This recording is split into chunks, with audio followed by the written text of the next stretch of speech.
मनसे अध्यक्ष राज ठाकरे आता बैठकीसाठी पोहोचलेले आहेत। 1 नोव्हेंबरला सत्याचा मोर्चा निघतोय आणि त्यासाठी आता सर्वपक्षीय नेत्यांची विरोधकांची जी आहे ती आता बैठक जी आहे ती काही वेळातच सुरू होणार आहे। आपण पाहता बाळा नांदगावकर गाडीमधून उतरलेले आहेत। मनसेचे नेते या ठिकाणी उपस्थित आहेत। काही वेळापूर्वीच उद्धव ठाकरे, आदित्य ठाकरे हे देखील यशवंतराव चव्हाण सेंटरमध्ये पोहोचलेले आहेत। याच ठिकाणी या बैठकीचं आयोजन करण्यात आलेलं आहे। 1 नोव्हेंबरला महाविकास आघाडीसह मनसे हा जो मोर्चा काढतेय निवडणूक आयोगाच्या विरोधात, त्याची रणनीती नेमकी कशी असेल तर या संदर्भात ही बैठक जी आहे ती बोलवण्यात आलेली आहे। राज ठाकरे या बैठकीसाठी पोहोचलेले आहेत। ही थेट दृश्य आपण या ठिकाणी पाहताय।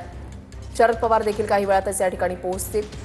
त्यानंतर काँग्रेसचे महत्त्वाचे नेते सुद्धा या बैठकीसाठी उपस्थित असणार आहेत। निवडणूक आयोगावर ताशेरे ओढले जातात। मतदार याद्यांमधला घोळ, मनसे असो, ठाकरेंची शिवसेना असो, ज्या ज्या ठिकाणी मतदार याद्यांमधले घोळ आहेत ते सातत्यानं समोर येत आहेत। त्याच्यामुळे जोपर्यंत मतदार याद्या या दुरुस्त होत नाहीत तोपर्यंत निवडणुका घेतल्या जाऊ नयेत अशी आक्रमक भूमिका मागच्या बैठकीमध्ये पत्रकार परिषदेमध्ये राज ठाकरे यांनी घेतलेली होती।